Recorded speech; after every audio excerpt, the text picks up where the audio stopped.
ಮುಖ್ಯಮಂತ್ರಿ ಕುಮಾರಿ ಜಯಲಲಿತಾ ಇವತ್ತು ಕರ್ನಾಟಕದ ವಿರುದ್ಧ ಕಾವೇರಿ ನದಿ ನೀರಿನ ಹಂಚಿಕೆ ವಿಷಯದಲ್ಲಿ ಪರಿಹಾರಕ್ಕೋಸ್ಕರ ಮೊಕದ್ದಮೆಯನ್ನು ಹೂಡಿದ್ದಾರೆ. ಇದು ಕುಚೋದ್ಯತನದ ಪರಮಾವಧಿ.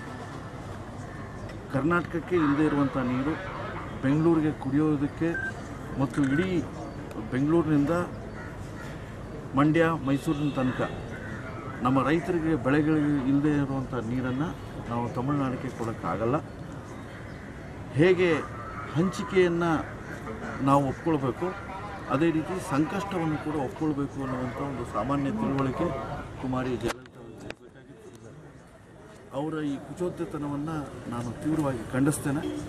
ಮತ್ತು ಪ್ರಧಾನಿ ಮನಮೋಹನ್ ಸಿಂಗ್ ಅವ್ರನ್ನ ನಾನು ಆಗ್ರಹಪಡಿಸ್ತೇನೆ, ಅವರು ತಕ್ಷಣ ಇದ್ರ ಬಗ್ಗೆ ಮಧ್ಯಪ್ರವೇಶ ಮಾಡಬೇಕು. ಕುಮಾರಿ ಜಯಲಲಿತಾ ಅವರಿಗೆ ಕರೆದು ಅವರು ಕಿವಿಮಾತನ್ನು ಹೇಳಬೇಕು. ಆ ಮೊಕದ್ದಮೆಯನ್ನು ವಾಪಸ್ಸನ್ನು ತೆಗೆಸಬೇಕು.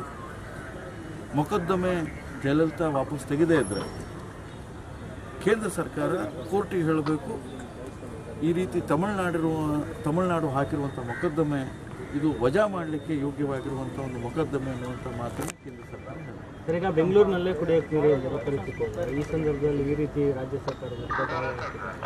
ಸರ್ಕಾರ ಯಾವ ರೀತಿ ತಕ್ಷಣ ರಾಜ್ಯದ ಮುಖ್ಯಮಂತ್ರಿಗಳು ಸಿದ್ದರಾಮಯ್ಯನವರು ಪ್ರಧಾನಿ ಮನಮೋಹನ್ ಸಿಂಗ್ ಜೊತೆಯಲ್ಲಿ ಮಾತನಾಡಿ ಪ್ರಧಾನಿ ಮಧ್ಯಸ್ಥಿಕೆಗೆ ಆಗ್ರಹಪಡಿಸಬೇಕು ಮತ್ತು ಪ್ರಧಾನಿ ಮತ್ತು ಕೇಂದ್ರ ಸರ್ಕಾರ ಇವತ್ತು ಕರ್ನಾಟಕದ ನೆರವಿಗೆ ಬರಬೇಕು.